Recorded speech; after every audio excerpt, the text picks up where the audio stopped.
জাহান্নামের ভিতরে নিক্ষেপ করতে চাই না। আমি আল্লাহ তোমাদেরকে চারটা রাস্তা বলে দিলাম, চারটা জিনিস দেখায় দিলাম। এই চারটা বিষয়কে যদি তোমরা মানো তাহলে আমি আল্লাহ তোমাদেরকে জাহান্নামে নিক্ষেপ করব না, আমি আল্লাহ তোমাদেরকে ক্ষতির ভিতরে রাখবো না। সে চারটা জিনিস কি? এই সূরাতুল আসরের ভিতর আল্লাহ পাক রব্বুল আলামিন বলে দিলেন। সেটা কি?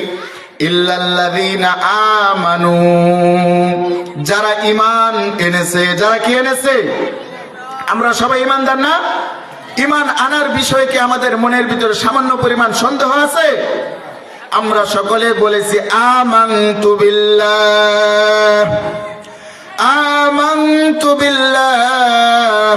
আমরা এক আল্লাহ পাক রব্বুল আলামিনের উপর ঈমান এনেছি। আমরা কার উপর ঈমান এনেছি? আমরা কার উপর ঈমান এনেছি? আল্লাহ পাক রব্বুল আলামিনের উপর।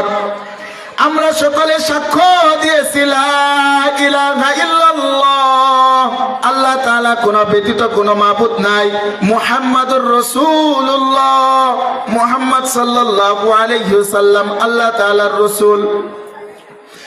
যদি দুনিয়ার কোন মানুষ এ আমানতু বিল্লাহ, আল্লাহ তাআলার উপর ঈমান এনেছি, আল্লাহ তাআলা ব্যতীত কোন মাবুদ নেই, কুল হুয়াল্লাহু আহাদ আল্লাহুস সামাদ, আল্লাহ পাক রব্বুল আলামিন এক, আল্লাহ পাক রব্বুল আলামিনের কোন শরীক নাই, এই সাক্ষ্যটা যদি দুনিয়ার কোন মানুষ না দেয় তাহলে ওই মানুষটাই ক্ষতির ভিতরে রয়েছে, ওই মানুষটাই জাহান্নামের ভিতরে রয়েছে। ওই মানুষকে জাহান্নাম থেকে, ক্ষতি থেকে কোনো কিছুই রক্ষা করতে পারবে না। তাহলে আমি আপনি যদি ক্ষতি থেকে বাঁচতে চাই, জাহান্নাম থেকে বাঁচতে চাই, এক নাম্বার কি করতে হবে? আমানু। কি করতে হবে? ঈমান আনতে হবে। কি আনতে হবে? ঈমান আনতে হবে। ঈমান যদি আমি আপনি আনতে পারি তাহলে সেই জান্নাতে যাবে, সেই স্বর্গে যাবে। ঈমান আনা ছাড়া দুনিয়ার কোন ব্যক্তি জান্নাতে যাইতে পারবে না। আর আল্লাহ পাক রব্বুল আলামিন কোরআনের অপর জায়গায় ঘোষণা করলেন ইন্নাদ দীনা ইনদাল্লাহিল ইসলাম, আল্লাহ পাক রব্বুল আলামিনের কাছে একমাত্র গ্রহণযোগ্য ধর্ম, একমাত্র মনোনীত দিন, একমাত্র মনোনীত ধর্ম হচ্ছে ইসলাম। এই ইসলাম ধর্ম ব্যতীত অন্য কোন ধর্মে মুক্তি নাই।